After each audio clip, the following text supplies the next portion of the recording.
wouldn't have grabbed the one that didn't work.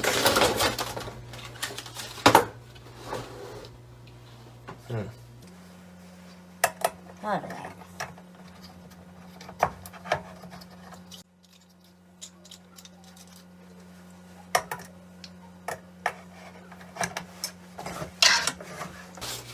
Let's see if this one works better.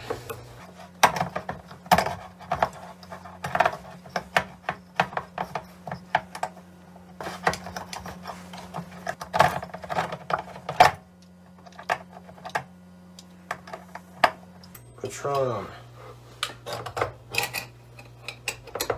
Get a fork and just kind of. Some of those can lids. There it goes. We got it. I like that Josh is somehow incapable of using devices invented in the modern age that help you access different things, like a can opener, or I'm sure he probably struggles with a bottle opener from time to time. You know, he still got that 2000 BC, you know, caveman mentality when it comes to using things. And I love that he just says, well, I probably got the broken one. Yeah, you got the broken can opener, the thing that has basically 3 contraptions on it, a top and bottom holder and the twister. You know, I'm sure you got the wrong one, no big deal. And I'm at least impressed that he followed through with it and kept trying to get it, because I would have thought after the first or second go around of not figuring out how to attach it to the can, that he would have just taken a knife and just started cutting around the edge. That would have been my assumption. But perseverance is what makes the Boglum a king. And I want to thank Boglum Chronicles for some of these clips, and also the KingCobraJFS Reddit for some of the clips, because in case you're unaware, Josh has been banned on YouTube. And he'll explain here in a second as to exactly why he got banned. But now he's retreated to his Facebook to post stuff.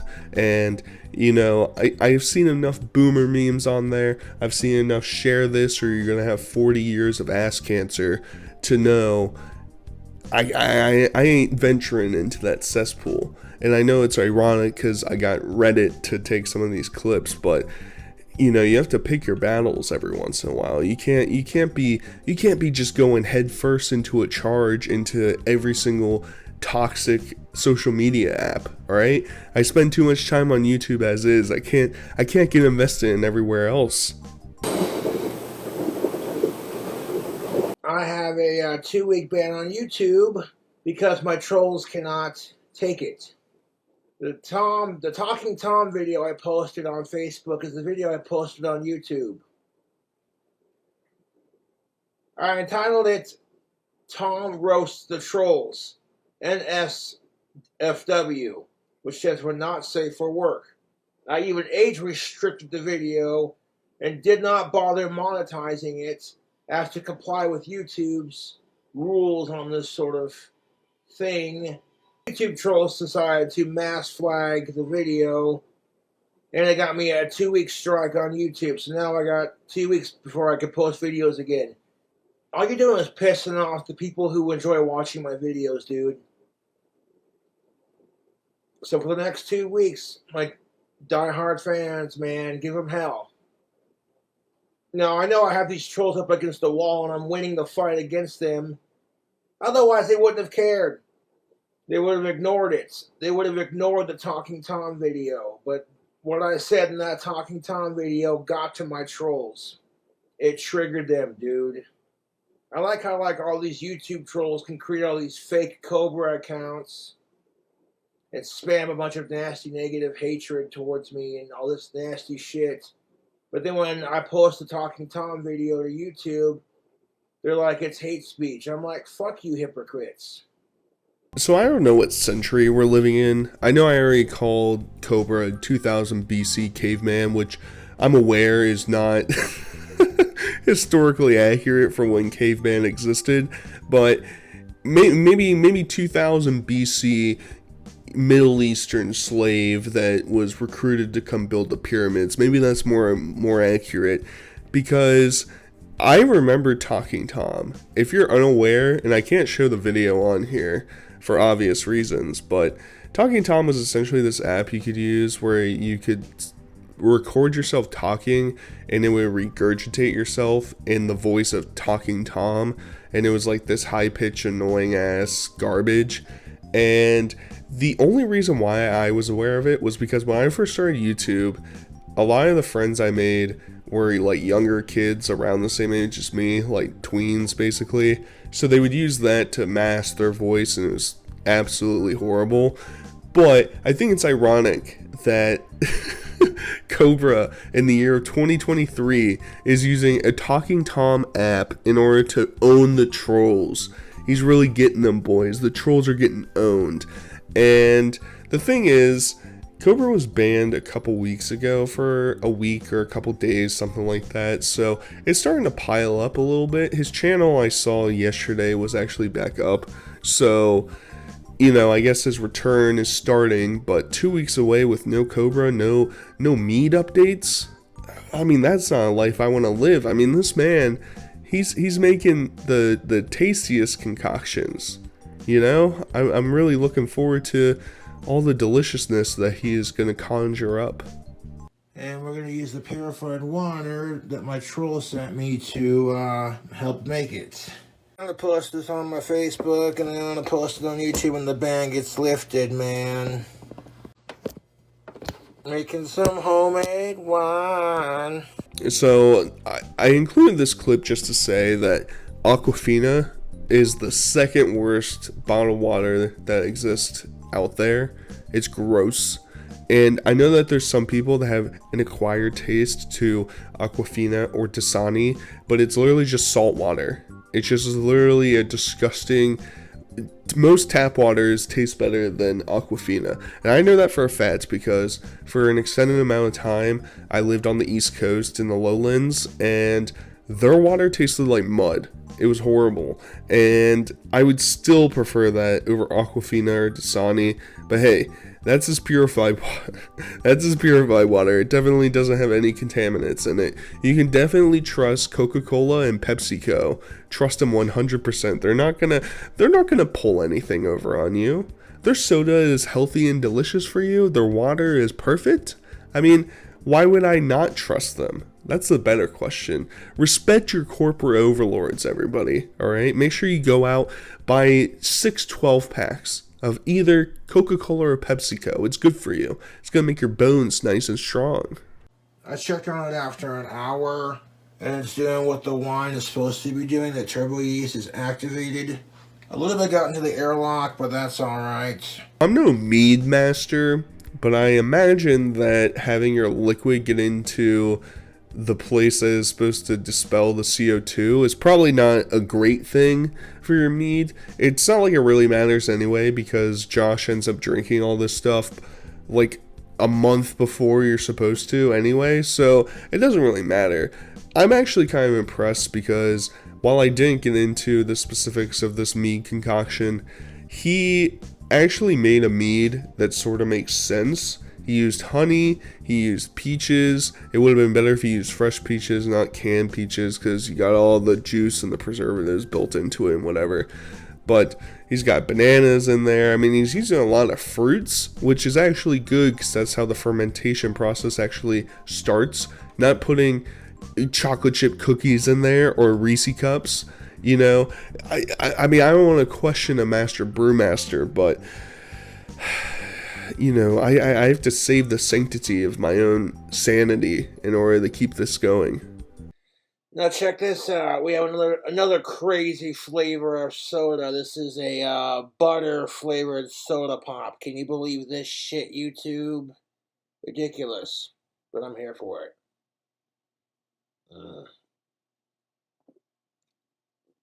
So in case you missed that, you're probably wondering, why am I including Josh drinking a butter soda? I mean, outside of the absurdity fact and the idea that who would ever want to buy a butter flavored soda? Because Josh, I know, is the type of person that would buy it and just continue to drink it. most of these things I feel like are created as like a novelty. Like, ooh, I know that there's an international market in my city, and they have like a foreign soda section that you can build your own six pack with. And I remember I used to go there and get like 6 random ones that are like crazy wacky, let's see how that tastes type of thing. I don't drink soda really anymore, but back then I was like, oh, that's kind of interesting. But Josh over here, delicious butter. Who doesn't love melted butter with carbonation? What a delicious combination. That's most definitely what is up, YouTube. But I really wanted to hone in on the fact that Josh's teeth are in a state of disrepair, because the top of his teeth, there's like a giant gap going on, and he may or may not have chipped his tooth in a recent live stream. So I don't know the validity of it. I'm not a dentist, I'm not a doctor. I do know that you should brush your teeth and floss every once in a while, and maybe use some mouthwash. I know that those are all probably beneficial things for you.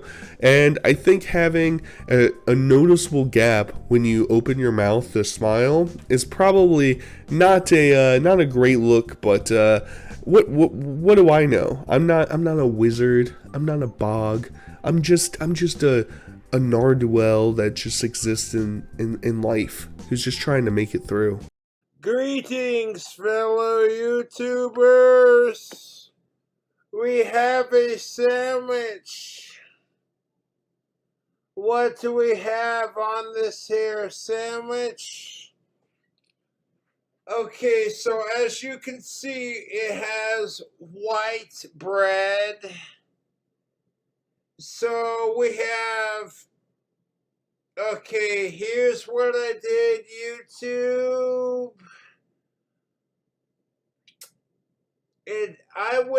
Okay, this sandwich right here, it has Reese's Pieces, as you can see, YouTube.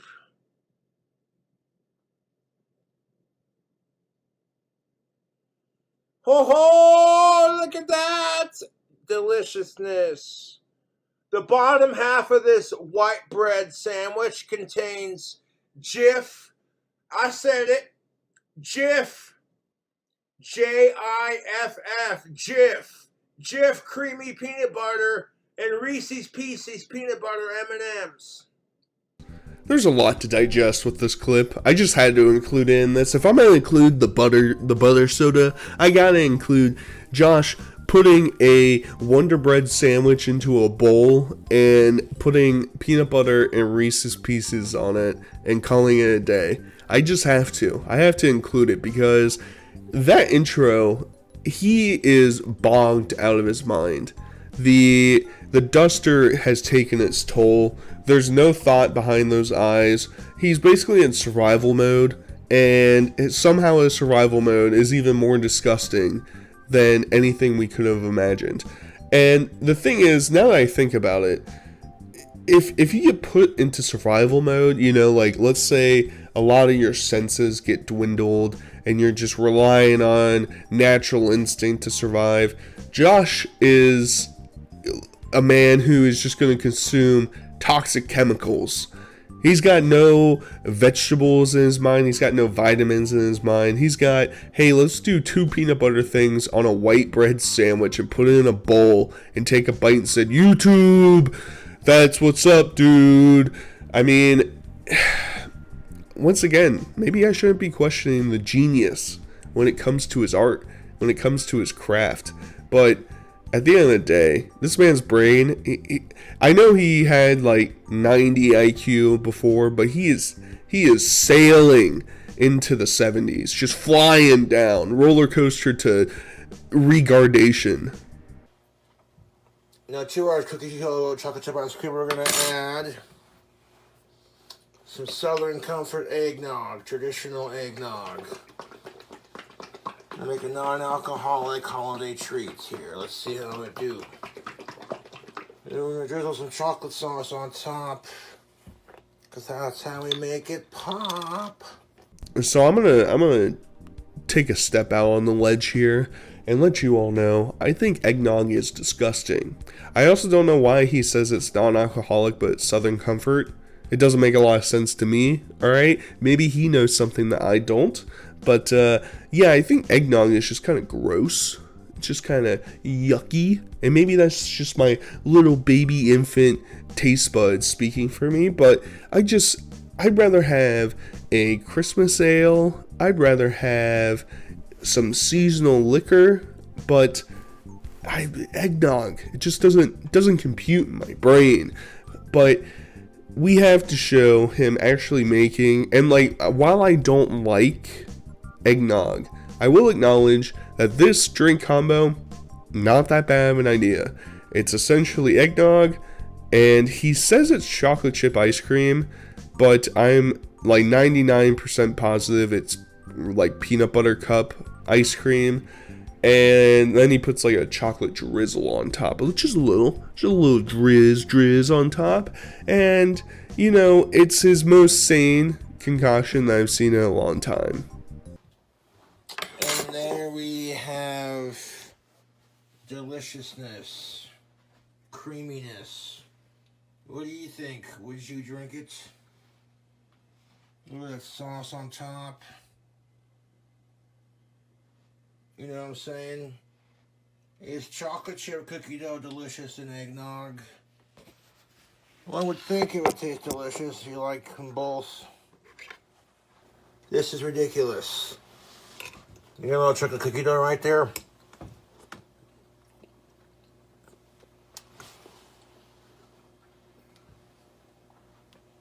Oh, YouTube, Facebook.